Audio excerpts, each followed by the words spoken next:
Dans ce que j'appellerais l'acte de naissance ou de baptême du Centre Pompidou, il y a la question de l'égalité. L'égalité devant la culture, l'égalité par la culture.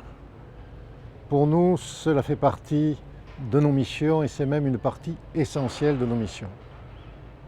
Simplement, pour pouvoir travailler efficacement dans ce domaine, il faut sans arrêt s'interroger, chercher de nouvelles modalités, de nouvelles façons de faire.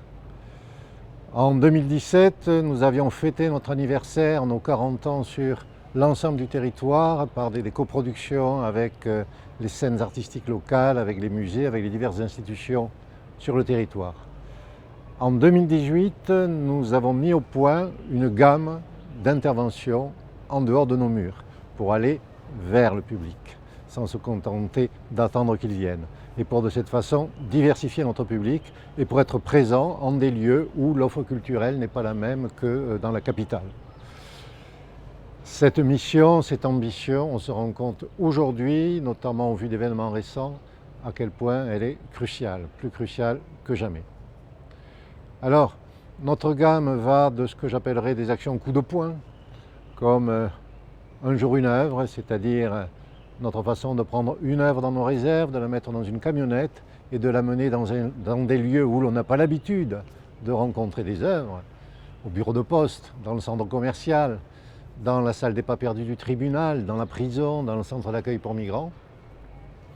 On amène l'œuvre, elle va rencontrer un public imprévu et avec ce public, on va se demander comment on peut lire cette œuvre, comment on peut l'interpréter, ce qu'elle nous apporte.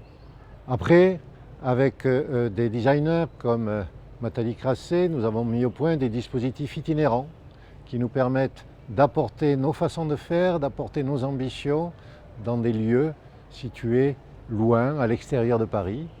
Et puis nous avons des actions en profondeur, des actions durables dans des parties du territoire où l'offre culturelle n'est pas débordante, dans le centre de la Bretagne, dans le Massif central, dans les Hauts-de-France. Cet ensemble montre qu'au prix d'efforts et au prix aussi à la fois d'un mélange d'inventivité et de modestie, on arrive véritablement à travailler sur le territoire.